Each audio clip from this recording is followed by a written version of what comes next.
Eu queria que você fizesse o exercício junto comigo. Eu saí de casa com esse pensamento no meu coração. Eu quero cultuar como se fosse o último culto. Como se fosse a última oportunidade que você tivesse de estar na presença do Senhor, fosse hoje. E se fosse a última oportunidade que você tivesse para estar na presença do Pai. Eu queria que a gente fizesse esse exercício hoje. Porque quando a gente faz como se fosse a última coisa que nós fôssemos fazer, nós gastamos toda a nossa energia, todo o nosso potencial, deixamos tudo de lado. E eu quero convidar a gente a fazer isso nessa manhã, porque o Senhor nos convida para viver uma vida de entrega para Ele, não é uma vida parcial. E nessa manhã, quando eu estava saindo de casa ali, e ontem à noite antes de dormir, quando eu estava orando, o Senhor falou comigo dessa maneira: e se fosse o último culto? Se você não tivesse mais a oportunidade nunca mais de estar na minha presença, como é que você agiria? Eu queria que nessa manhã a gente esquecesse que amanhã, por mais que nós saibamos que amanhã a gente vai trabalhar, por mais que nós saibamos que amanhã a gente tem uma rotina de trabalho, por mais que muitas pessoas têm problemas para resolver no serviço, muitas pessoas vão ter familiares enfermos, muitas pessoas vão ter dificuldades na família, no casamento, em alguma área da sua vida. Mas isso não é nada se comparado à glória que nos há de ser revelada. Porque se fosse a última coisa que nós passaríamos aqui, o que viria na sequência é a glória que nos há de ser revelada. Então nós temos que viver as nossas vidas como se nada tivesse maior importância do que o nosso Deus. Porque muitas das vezes nós nos importamos com a nossa posição. Eu sou isso, então eu não vou fazer porque como é que vão pensar, como é que vão agir, como é que vão olhar para mim? Esquece isso. O Senhor nos convida para uma dimensão espiritual muito maior do que o que nós estamos acostumados a viver. Deus está nos chamando para uma dimensão que nem olhos viram, nem ouvidos ouviram, nem chegou ao coração do homem o que Deus tem reservado para nós. Eu quero que você desconecte de tudo que te conecta a ficar longe de Deus essa manhã. Eu quero que você tenha um momento seu, você e Deus. Deixa de lado tudo que te atrapalha, tudo que te impede. É você e Ele. É você e Ele. É você e Ele. Porque muitos queriam ter essa oportunidade, não tem mais. Muitos queriam ter esse momento, mas não vão ter mais. E nós estamos tendo aqui nessa manhã. Nós não podemos chegar e falar e colocar a culpa no outro. É você. Se alguma coisa não aconteceu na sua vida, não é culpa de Deus, não é culpa do homem, é nossa culpa. Porque nós muitas das vezes impedimos o que Deus tem para fazer nas nossas vidas com tantas preocupações, com tantos medos, com tantas coisas que nos acontecem, e deixamos de lado o nosso relacionamento com Deus. Nada é maior do que Ele. Nada é maior do que Ele.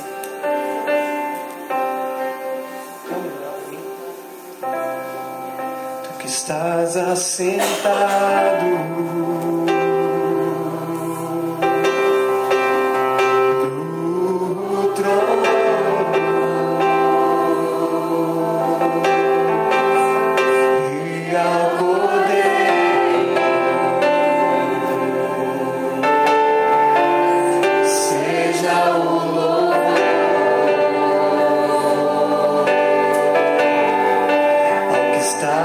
sentado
fica observando o que os outros estão fazendo.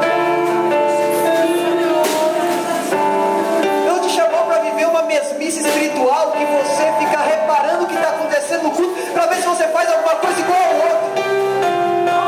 Assim como a salvação é individual, a sua entrega, a sua intimidade é individual. O nível do que você está fazendo, quem vai julgar não é o próprio que está do seu lado, o próximo que está do seu lado é o próprio Deus que vai ver a sua entrega. Então não se importa se quem está do seu lado está quieto, está parado, não importa, deixa ele. Senhor, nós te exaltamos, nós te glorificamos, nós rendemos adoração a Ti, porque não há ninguém nessa terra que merece nada além de Ti, Senhor.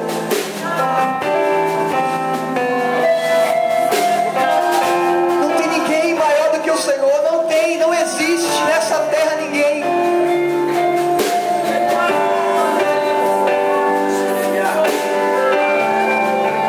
Que está sentado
Nós não merecemos a presença dele, porque nós somos pobres, cego e nu, mas ele achou graça em nós. Ele olhou quando todos rejeitaram, ele olhou e falou assim: é meu, eu amei, eu escolhi, eu chamei. E esse é o motivo de nós estarmos de pé, a misericórdia e a graça. Abra sua Bíblia em Romanos capítulo 8.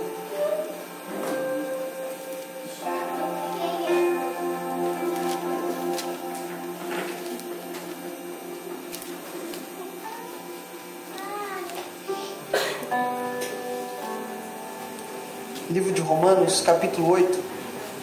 Nós vamos ler alguns versículos. Nós vamos começar a partir do 1º. Nós vamos fazer uma leitura mais extensiva. Portanto, agora, nenhuma condenação há para os que estão em Cristo Jesus, que não andam segundo a carne, mas segundo o Espírito. Versículo 5. Porque os que são segundo a carne inclinam-se para as coisas da carne, mas os que são segundo o Espírito para as coisas do Espírito. Porque a inclinação da carne é morte, mas a inclinação do Espírito é vida e paz. Portanto, a inclinação da carne é inimizade contra Deus, pois não é sujeita à lei de Deus, nem em verdade o pode ser. Portanto, os que estão na carne não devem agradar a Deus. Vós, porém, não estáis na carne, mas no Espírito, se é que o Espírito de Deus habita em vós. Mas se alguém não tem o Espírito de Cristo, este não está nele. E se Cristo está em vós, o corpo na verdade está morto por causa do pecado, mas o Espírito vive por causa da justiça. E se o Espírito daquele que dos mortos ressuscitou a Jesus habita em vós, aquele que dos mortos ressuscitou a Cristo também vivificará o vosso corpo mortal pelo seu Espírito que habita em vós. Versículo 14. Porque todos os que são guiados pelo Espírito, estes são filhos de Deus. Porque não recebeste o espírito de escravidão, para outra vez estares em temor, mas recebeste o espírito de adoção de filhos, pelo qual clamamos Abba Pai. O mesmo Espírito testifica com o nosso espírito que somos filhos de Deus. E se somos filhos, somos logo herdeiros também, herdeiros de Deus e co-herdeiros de Cristo, se é certo que com Ele padecemos, para que também com Ele sejamos glorificados. Amém? Podeis tomar os assentos?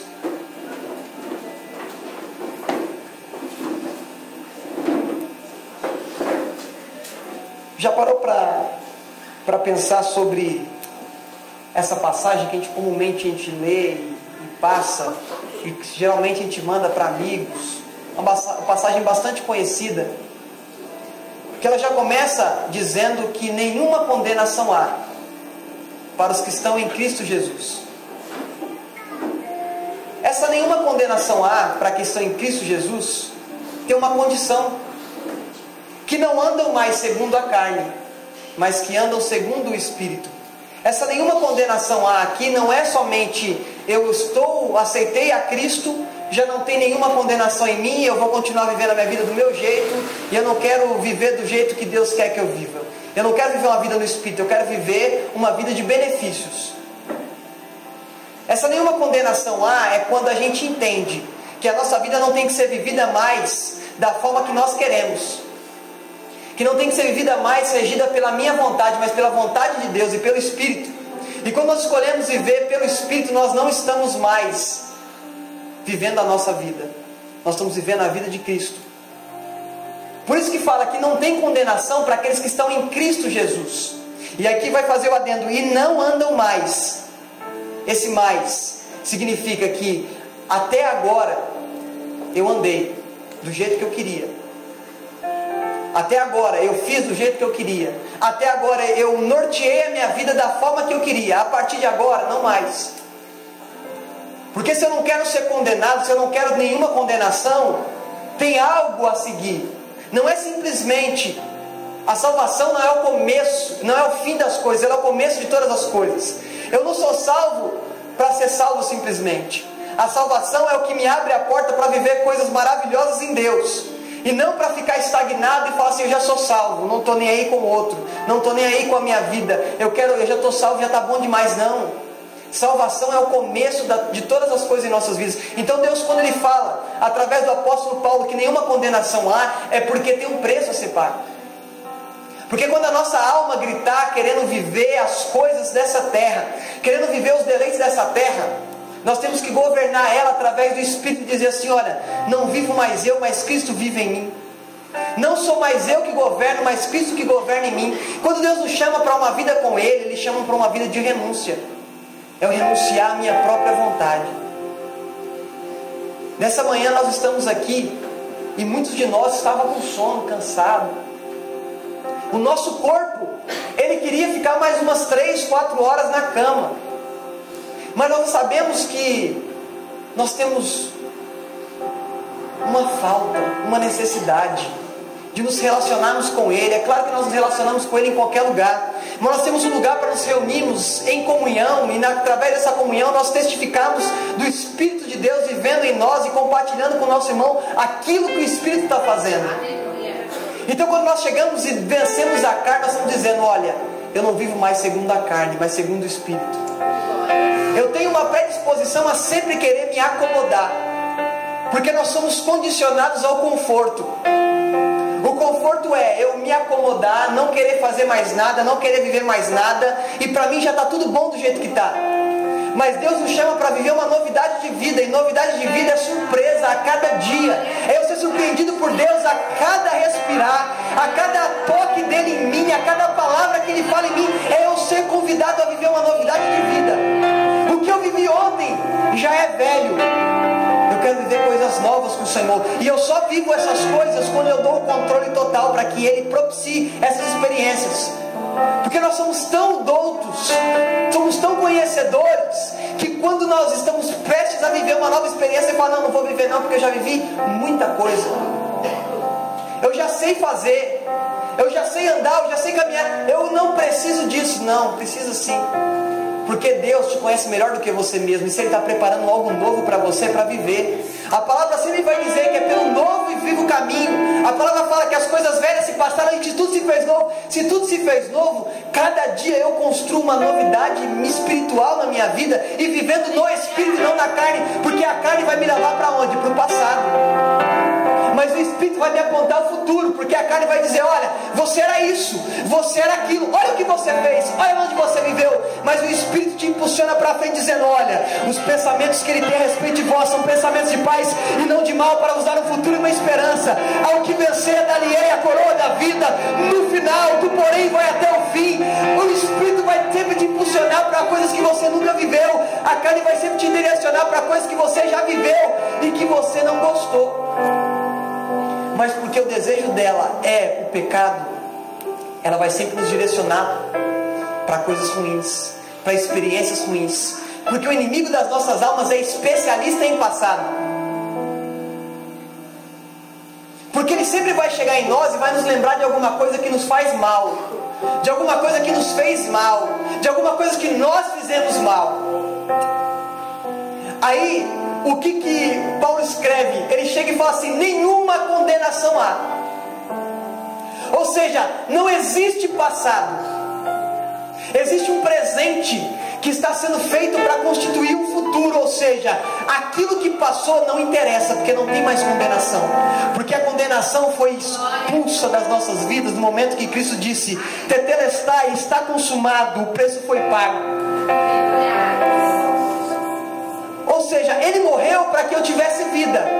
Mas não foi uma vida na carne, porque Ele morreu na carne. E quando Ele ressuscita, Ele recebe um corpo ressurreto. Não é o corpo que Ele tinha antes. E depois Ele recebe um corpo glorificado. Tem 3 estágios: um corpo mortal, um corpo ressurreto e um corpo glorificado. Quando Cristo Ele morre na cruz do Calvário, Ele mata a carne sem pecar, para mostrar que era possível nós vivemos uma vida de santidade. E quando Ele mata a carne, Ele está dizendo para nós: quando você me aceita, não é para viver a carne, é para matar a carne. Porque o corpo dele foi glorificado depois, mas ele foi ressurreto aqui na terra. E ele viveu através do Espírito. Ele viveu no Espírito e através do Espírito. E quando Ele fala isso, Ele nos ensina e nos convida: olha, não vivam mais do jeito que vocês viviam. É uma vida nova. Porque no capítulo 8, verso 5, Ele vai dizer: porque são segundo a carne, os que são segundo a carne inclinam-se para as coisas da carne. Quem é segundo o Espírito inclina-se para as coisas do Espírito. Ou seja, o ser humano ele vai estar sempre se inclinando. E o que é se inclinar? É você acabar reverenciando ou tendo a predisposição para fazer alguma coisa. Se eu me inclino para a carne, o que vão ser minhas obras? Pecado. Se eu me inclino para o Espírito, o que vão ser? Vão ser frutos do Espírito. O que eu estou gerando? A minha inclinação está para a carne ou a minha inclinação está para o Espírito? Porque de acordo com aquilo que eu me inclino, é de acordo com aquilo que eu vou gerar. Porque adoração significa, no Antigo Testamento, no termo hebraico, significa prostrar-se diante. E a gente está falando de inclinação. Prostrar, para me prostrar eu me inclino. Então o que eu tenho adorado? Tem sido as horas extras que eu faço no trabalho? Tem sido o meu carro? Tem sido o lazer?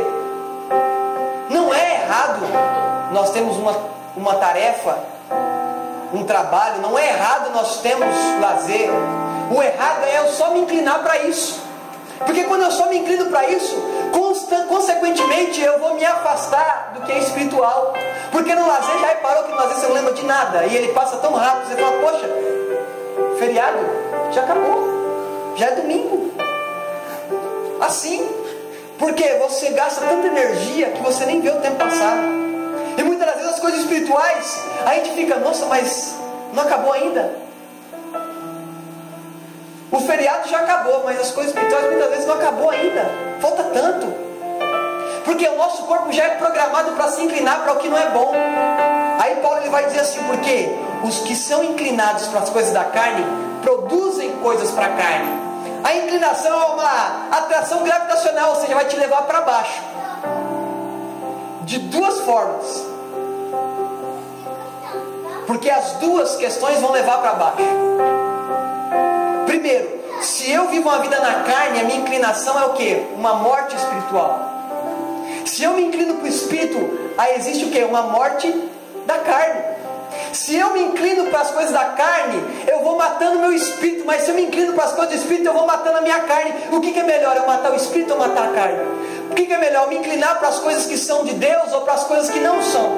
O que me adianta agradar a um Senhor e aborrecer o outro? Porque nós não servimos a dois senhores, nós servimos a um só.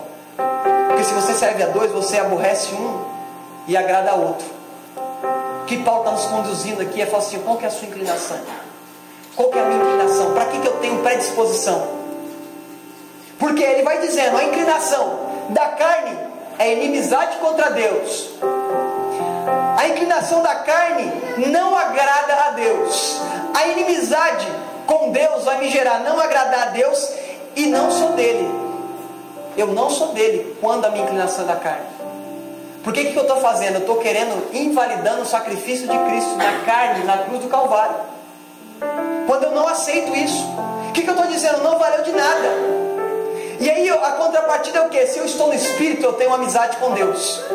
Se eu estou no Espírito, eu agrado a Deus. Se eu estou no Espírito, eu pertenço a Deus. Se eu estou no Espírito, eu tenho vida e paz. Na contrapartida, eu vivo mal, eu vivo morto. Se eu não seguir a Deus, eu vivo em guerra com o meu trabalho, comigo mesmo, com a minha família, com quem está em volta de mim. Nada está bom. Porque está faltando Espírito. Está faltando viver no Espírito. Porque quando nós conhecemos a Deus, nós queremos conhecer mais. Porque é uma sede nas nossas almas, dizendo assim, olha, conheçamos e prossigamos em conhecer. Porque a sua verdade, essa busca e esse conhecimento é como a chuva serôdia e temporã.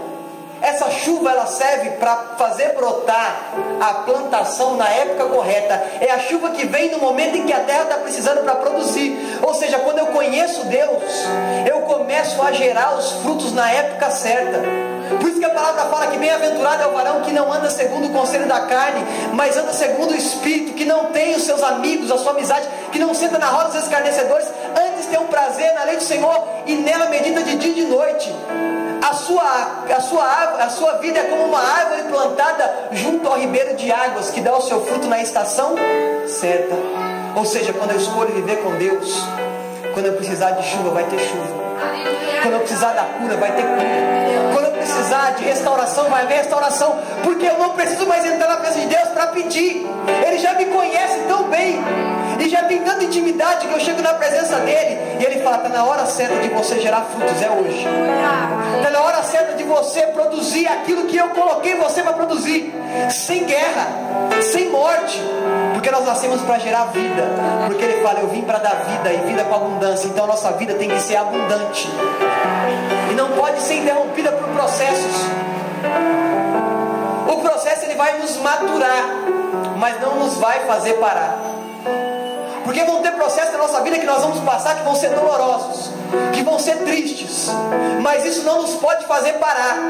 Isso tem que nos fazer amadurecer no conhecimento com Deus, porque Ele vai vir e vai matar muitas das vezes a carne, para que o Espírito seja forte. A resposta que eu dou no momento da adversidade vai ser o tamanho do relacionamento que eu tenho com Deus. E se você não consegue, não é feio chegar na presença de Deus e falar assim: Senhor, eu não consigo, me ajuda. Senhor, por mim mesmo eu não sou capaz, mas me ajuda. Porque Ele não é como o homem, que nos julga pela nossa capacidade, que nos julga pelo que nós temos. Ele não nos julga pela nossa capacidade, porque nós não somos capazes. Nós só fazemos alguma coisa quando estamos nele. O recurso que nós temos na mão, financeiramente falando, se não fosse por Ele dado, nós não teríamos. Porque os reis, quando se ensoberbeciam, Deus falava assim: se você só tem esse reino porque eu coloquei na sua mão, porque se não fosse eu, você não estaria. Então nós entramos num momento de entender que até as coisas que dão errado em nossa vida, nada que acontece na sua vida é em vão. Nada. Já parou para pensar as decepções que você teve? Inúmeras. A gente vai ter muito mais momentos de tristeza do que de felicidade na nossa vida. Isso é claro. Mas esse momento de tristeza não pode sufocar a felicidade de estar na presença de Deus. Porque muitas vezes nós estamos tão entristecidos com algumas coisas que nos aconteceram, que nos impede de termos um relacionamento vívido com Ele, ao ponto de chegarmos travados na presença dEle e falar assim: olha, já deu o que tinha que dar, eu já cheguei até o limite, não aguento mais. Não, isso é uma oportunidade de você crescer. Porque o processo de crescer, uma árvore, para ela crescer mais, ela tem que ser podada. Uma árvore, para ela gerar mais fruto, ela tem que ser podada. Porque senão ela acaba estragando a vida dela, se ela não for podada. E o processo de poda, você acha que é fácil? Não é. Mas ela é para um propósito. E o que? Gerar frutos, gerar vida. Quantos e quantos você já alimentou com a sua vida?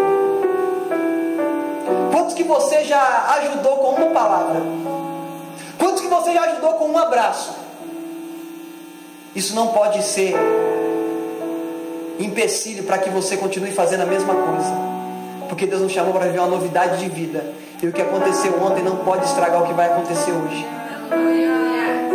As provas, as aflições do tempo presente nunca vão poder se comparar com a glória que vai ser revelada para nós. Ela não é talvez vai ser revelada, ela vai ser revelada. E quando for revelada, nós veremos como Ele é. Glória a Deus.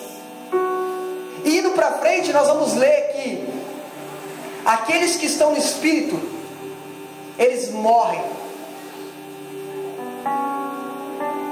Nós tivemos no retiro esse ano, e uma das palavras do retiro foi convite. Um convite a nós morrermos.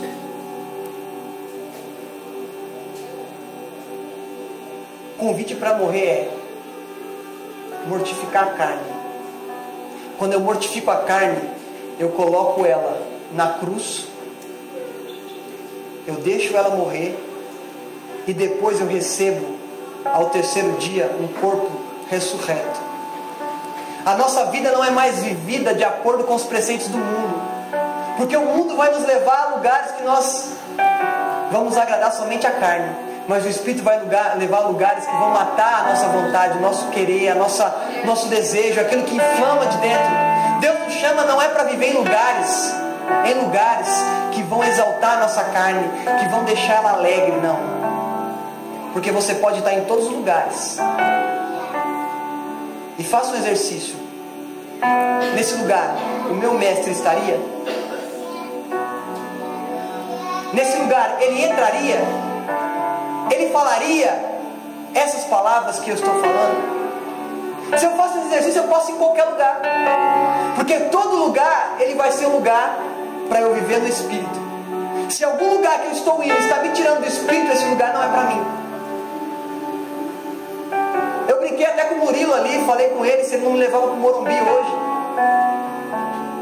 Porque não importa o lugar que você vai estar, se você vive uma vida no Espírito, nada vai desconectar você de Deus. Porque nada que está nessa terra, a gente fica muito com questão de pecado, é pecado, é pecado, é pecado, é pecado, é pecado, e nem sabe o que é pecado. Pecado é tudo aquilo que te afasta do centro da vontade de Deus. Pecado é tudo aquilo que te tira da conexão com Deus.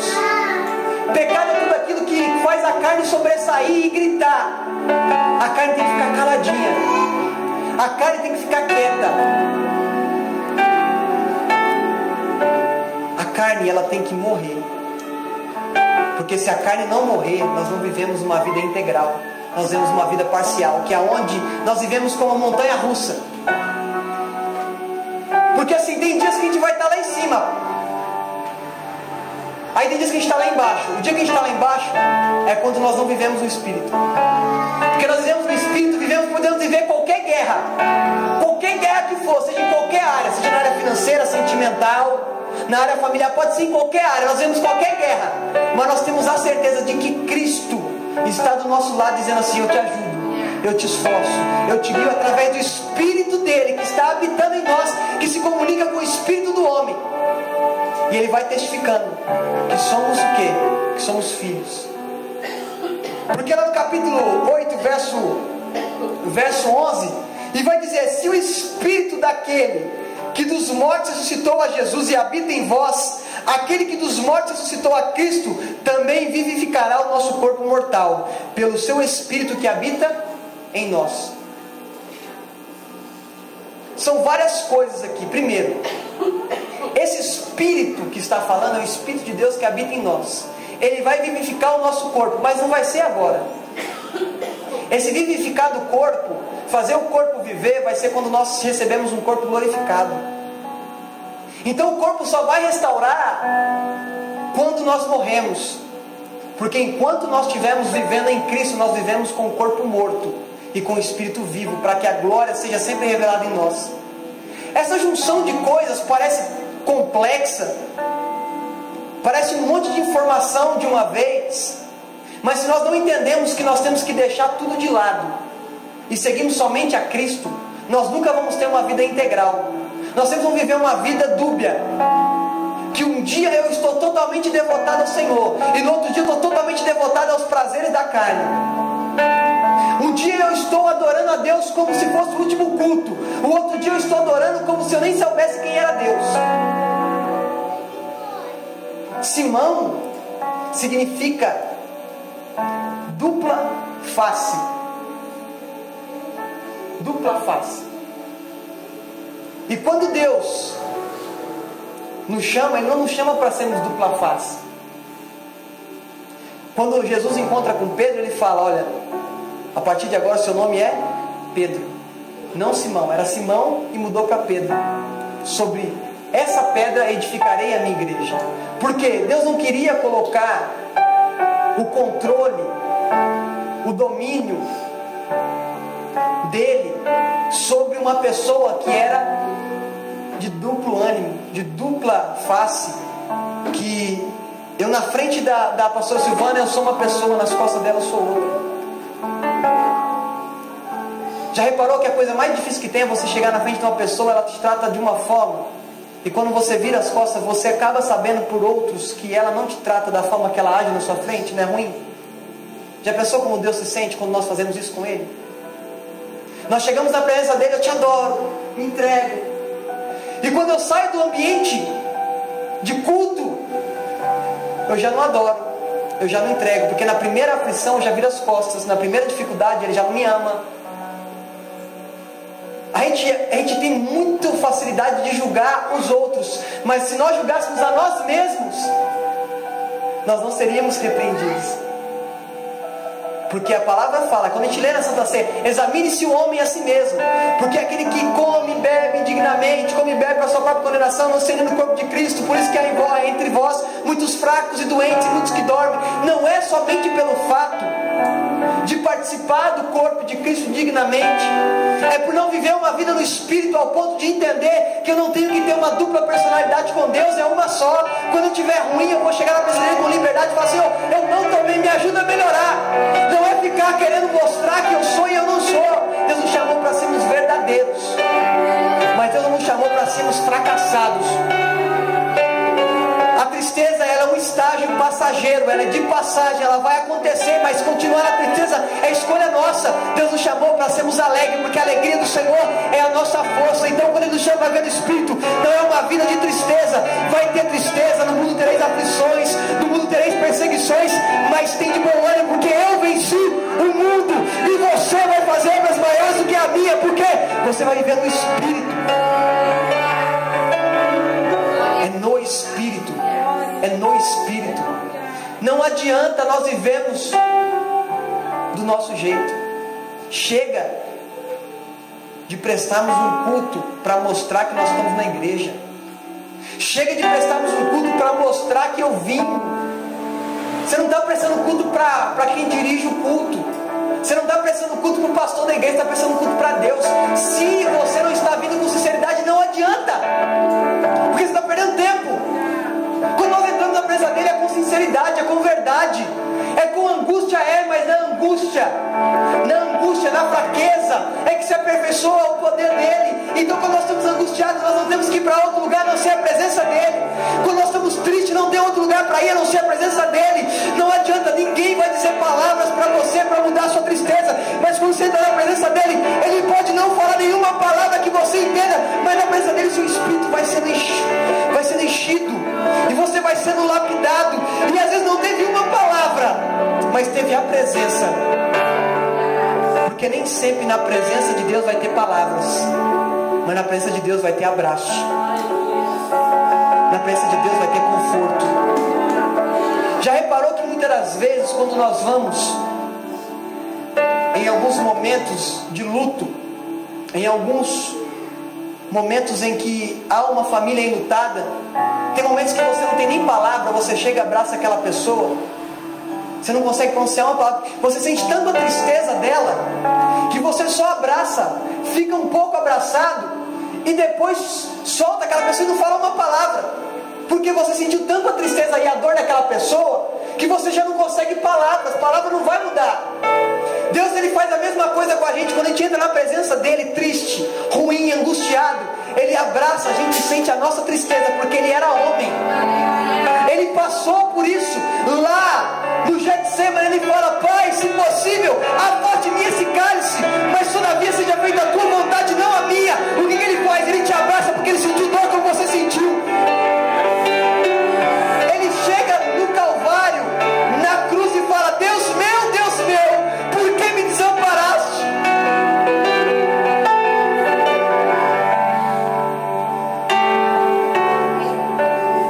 Mas depois de tudo isso, vão algumas mulheres no túmulo. Vão algumas mulheres no túmulo para cuidar do corpo morto de Cristo. Ao terceiro dia chegam lá e desesperam, porque o anjo faz uma pergunta para ela: por que vocês estão procurando entre os mortos o que está vivo? Por que você está procurando a vida na morte? Porque ele morreu. O corpo morreu. Vocês não vão achar o corpo dele aqui não. O corpo já era. É um novo corpo agora. Tanto é que quando ela vai no jardim, está triste, chorando, Maria Madalena está chorando lá no jardim. Ela se escora no jardim, e quando ela está lá chorando, Jesus chega do lado dela. Ela não reconhece Jesus, porque era um outro corpo. Era um corpo ressurreto, não era o corpo que ele vivia. Os discípulos do caminho de Emaús andam com ele e não reconhecem ele. Sabe por quê? Porque estavam vivendo a presença de Jesus na carne, não estavam vivendo a presença de Jesus no Espírito. Porque se vivessem no Espírito, reconheceria num primeiro momento em que ele perguntasse. Aí quando essa mulher vê Jesus lá no jardim, ela chama o próprio Cristo de hortelão ou de jardineiro. Aí fala assim: jardineiro, me fala onde é que está o corpo do meu mestre. Aí ele fala assim para ela: Maria. Só isso. Ele não fala sou eu, ele fala Maria. O que ela responde? Rabone, que significa mestre. Ou seja, no momento em que ele fala, ela recebe aquela palavra no coração e fala: é o meu mestre. Ela está num momento de dor, de aflição, porque aquele que tinha curado ela, aquele que tinha tido um encontro com ela, e 7 espíritos malignos tinham sido repreendidos, estava morto. Ela foi para cuidar do corpo como se fosse a última coisa que ela ia fazer. Quando ela chega lá, ela vê que o corpo não está, se entristece, começa a chorar. Aí ele chega com uma palavra e fala: Maria. Jesus te chama pelo seu nome nessa manhã. Ah, mas eu não sei há quanto tempo eu estou triste, já perdi até a conta. Ele te chama pelo seu nome, Tiago. Ele te chama pelo seu nome porque ele te conhece. O pastor Jessé colocou hoje no grupo que milhões e milhões de vozes ele consegue reconhecer a sua, a minha. Sabe por quê? Porque ele conhece cada um e ele chama pelo nome. E não importa a sua fraqueza, a sua dor, a sua angústia, ele está te chamando pelo nome, dizendo assim: olha, não temas, eu estou vivo. Porque eu morri a morte que precisava, que era na carne, mas o meu espírito está vivo. Porque eu vivi a minha vida toda no espírito, matei a carne, estou ressuscitado para a glória do meu Pai e para te dar vida e vida com abundância. Vai lá e avisa os outros.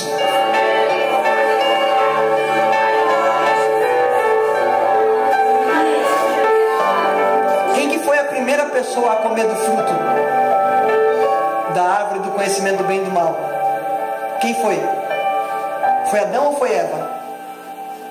Pode responder. Ela foi e deu para Adão.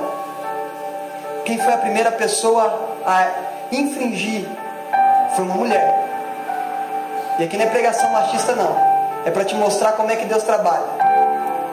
A pessoa que fechou o Éden através da sua atitude foi Eva. E foi na onde? No jardim do Éden. E aonde Jesus estava quando ela encontrou com Maria? Jesus, ele não termina quando o homem fracassa. Jesus termina quando ele triunfa em nós. Jesus não vai terminar algo em você no seu fracasso. Ele vai terminar algo quando tiver consumado tudo que ele tem. Então as suas derrotas que você passou não é o fim. É só um estágio, é só um degrau para você alcançar aquilo que ele te preparou. Então não pare no meio do caminho, porque a gente tem que ir para o final, porque nós encontraremos com ele. Ele não vai nos tratar de acordo como nós merecemos. Porque se Jesus fosse machista, ele ia falar assim: não, só vou aparecer quando João e Pedro aparecerem aqui. Porque João e Pedro também estavam no sepulcro. Essa mulher não estava mais no sepulcro, ela estava no jardim do lado do sepulcro. Eu ouço Deus falando conosco assim: não chores. Viva no Espírito, não chores. Quando a carne clamar, lembre-se que você tem um Pai. Porque aí fala, no capítulo 8, verso 14, verso 15 e 16. Porque todos nós que somos guiados pelo Espírito, esses são chamados de filhos de Deus. Porque não recebeste um espírito de escravidão, mas um espírito, nem um espírito de temor. Vocês receberam um espírito de adoção, pelo qual clamamos: Abba, Pai. A gente não recebeu um espírito de escravidão. Você não é amado por Deus pelo que você faz para Deus. Você é amado por Deus porque Ele te amou primeiro. Nada que nós fazemos vai aumentar ou diminuir o amor de Deus por nós. Nenhum trabalho que você fizer no templo, na denominação, vai fazer Ele te amar mais. Vai mostrar sim o nível de relacionamento que você tem com Ele sem interesse. Porque eu não faço para ser recompensado. Eu não venho aqui de manhã pregar a palavra para ser recompensado, não. Eu venho pregar a palavra porque eu tenho um relacionamento com Ele. E aquilo que Ele coloca dentro eu tenho que compartilhar. Porque Deus não deu para mim só, Deus me deu para compartilhar. Porque eu recebi do Senhor que eu também ensinei. Então Deus não deu nada para a gente achar que nós somos melhores ou que somos merecedores. Ou para fazermos troca com Ele. Ó, eu lavei a igreja ontem, me abençoa amanhã. Não! Porque nós não recebemos um espírito de escravo. Um espírito de temor, eu tenho que fazer, que senão se Deus, eu tenho que dar o dízimo, se Deus, não, vai vir o devorador, o cortador, o migrador, tudo que é gafanhoto. Não, tudo na nossa vida tem que ser na base da gratidão. Eu vou dizimar porque eu sou grato a Deus. Eu vou ofertar porque eu sou grato a Deus. Eu vou adorar porque eu sou grato a Deus. Não é porque Ele fez isso, não. É porque Ele é independente de fazer ou não fazer. Porque nós não somos mais servos. Nós somos filhos.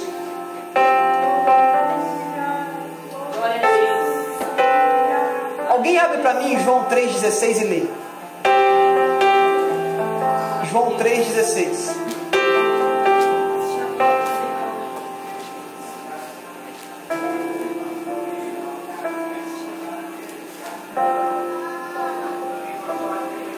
Deus tanto amou, deu seu Filho unigênito. Sabe o que Deus faz? Eu só tenho um filho, mas eu adoto vocês através dele. Você não vai adotar um filho.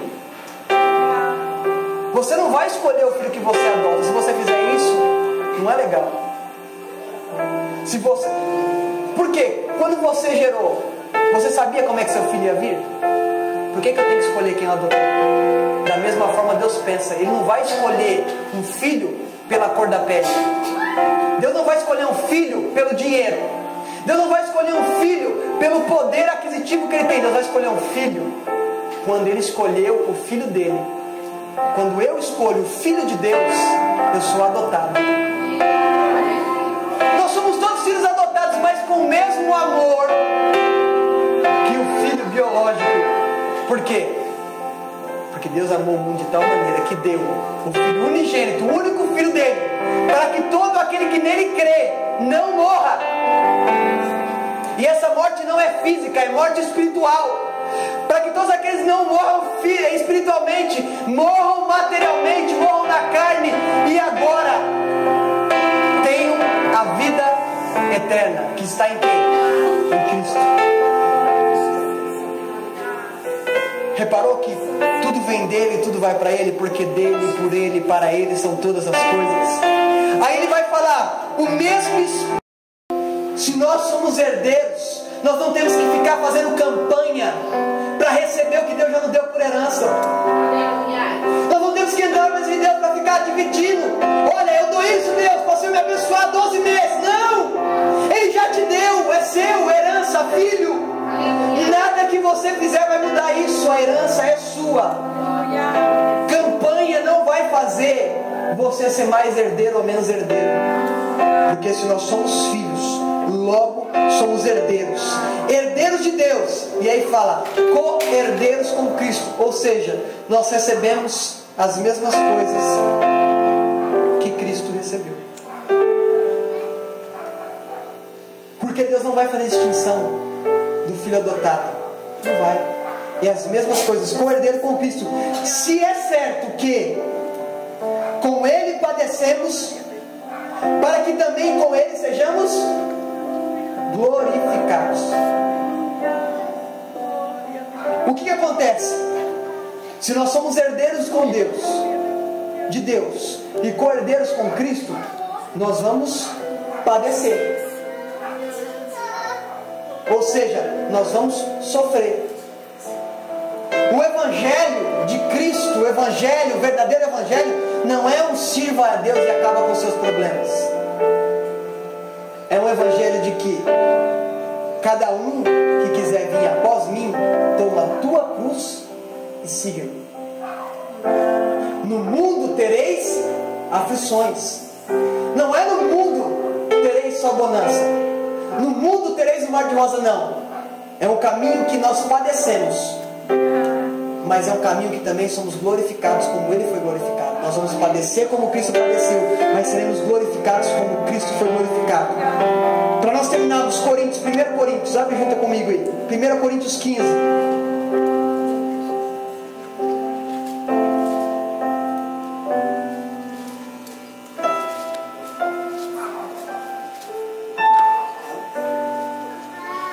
Coríntios 15, 53 diz: porque convém que isto, que é corruptível, se revista da incorruptibilidade, e o que é mortal se vista da imortalidade. O que aconteceu com Cristo? O que era mortal se vestiu da imortalidade, porque Cristo morreu na carne. Nós morreremos na carne, no corpo, na carne e na vontade, e no corpo, porque o pó volta para o pó. Mas o que é corruptível, ou seja, aquilo que é falho, aquilo que é pecaminoso, se vestirá da incorruptibilidade, ou seja, não será mais corruptível. Aquilo que é mortal, passageiro, transitório, se vestirá da imortalidade. E nós estaremos para sempre com Ele, em corpos glorificados. Porque nós padecemos aqui na terra, mas iremos glorificados com Ele na eternidade, para todo sempre. E não haverá mais dor, não haverá mais morte, não haverá mais tristeza, porque Ele enxugará dos nossos olhos todas as lágrimas. Por isso que Paulo fala que as aflições desse tempo presente não podem e nem devem se comparar com a glória que nos há de ser revelada. Capítulo 8, versículo 18, para a gente finalizar. Porque para mim tenho por certo que as aflições desse tempo presente não são para comparar com a glória que há de nos ser revelada. Porque a ardente expectação da criatura espera a manifestação dos filhos de Deus. Ou seja, não tem nada nessa terra que eu não possa suportar por uma glória que nos há de ser revelada. Não há nada que vai me tirar do centro da vontade de Deus aqui, porque o centro da vontade de Deus vai me levar para o centro da vontade dele lá junto, que a vontade dele é que nenhum dos seus se perca, e aonde eu estiver você esteja também. O que acontece? Nós estamos nos preparando para encontrar com Ele e com aqueles que foram primeiro que nós, porque nós temos que permanecer firmes para nos encontrarmos com aqueles que foram antes, porque nós nos vestiremos da incorruptibilidade, ou seja, nada vai impedir você estar, nenhuma condenação vai voltar para os que estão em Cristo Jesus. Não tem. Por quê? Quando vão dizer que eu não sou filho, o Espírito Santo testifica, fala, é filho. Quando dizem que tem condenação, ele vem e fala, nenhuma condenação, porque está vendo o Espírito, não está vendo a carne. Ou seja, tudo vai se levar para a presença dele, mas nós temos que fazer tudo para não perder aquilo que ele nos deu. Não perca a sua salvação por coisas que vão te dar deleite nessa terra. Não perca a sua salvação por momentos de tristeza. Não perca o seu relacionamento por momentos de angústia. Viva como se hoje fosse o último culto. Amanhã, viva como se fosse o último dia. Porque um dia após o outro, nós estamos a cada dia mais próximos de se encontrar com Ele. Nós estamos mais próximos de encontrar com Ele. Então cada dia que nós vencemos, nós estamos nos aproximando da glória de Deus que nos há de ser revelada. Ou seja, não deixa nada tirar você do foco, não deixa nada tirar você de uma vida no Espírito, porque o corpo volta para o pó, o Espírito volta para Deus, e a alma recebe um corpo glorificado para entender tudo que nós estaremos passando com Ele. Ou seja, como diz, lá verei meu pai, lá verei minha mãe, lá verei Isaac e Jacó. Não haverá mais separação, porque nós estaremos com Ele para todo sempre. Então nada que tem nessa terra pode nos separar, porque não pode separar. Está aqui, ó, versículo 30 do capítulo 8. E os que predestinou, a esse também chamou, e aos que chamou, a esse também justificou, e aos que justificou também disse e que glorificou. Que diremos, pois, essa coisa? Se Deus é por nós, quem será contra nós? Aquele que nem poupou mesmo o próprio Filho, poupou antes, o entregou, e todos nós, como não nos daria todas as coisas.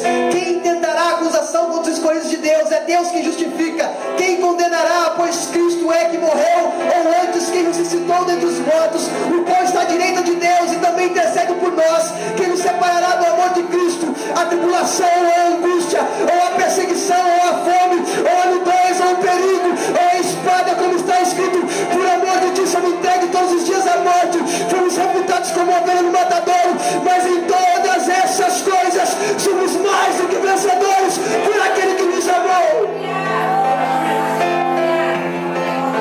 Somos mais do que vencedores por aquele que nos amou.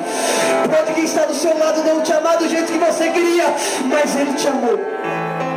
Você pode sofrer decepções. Aqui fala: nem a tribulação, nem a angústia, nem a perseguição, nem a fome, nem o perigo, nem a espada, nada pode separar do amor que está em Cristo Jesus.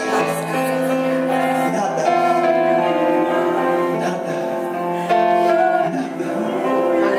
Fique sobre os seus pés. Nada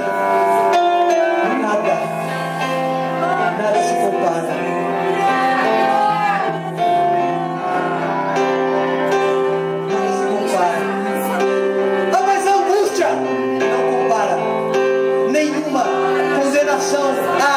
Ou seja, ninguém pode te culpar, porque Ele te justificou. Se Ele te justifica, não tem tribulação, não tem angústia, não tem perseguição, não tem fome, não tem nada.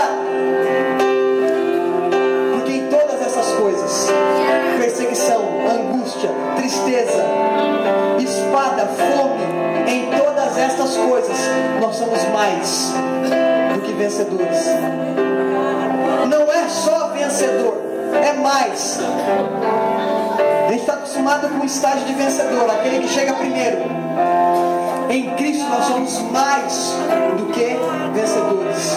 É um estágio que nós não conseguimos atingir nessa terra, nós só conseguimos atingir com Ele. Porque não existe na colocação humana um lugar maior do que o primeiro. Mas para Deus existe um lugar que é mais do que vencedor, e quando nós estamos nele, todas essas coisas nós somos mais do que vencedores. Nós venceremos a angústia com Ele, nós venceremos a tristeza com Ele, nós venceremos as perseguições com Ele, nós venceremos as afrontas com Ele, e seremos mais do que vencedores. Mas o vencedor ganha, acabou. Mas com Deus nós somos mais do que vencedores. Nada se compara. Nada se compara. Nada se compara. Eu me rendo aos teus pés. És tudo que eu preciso pra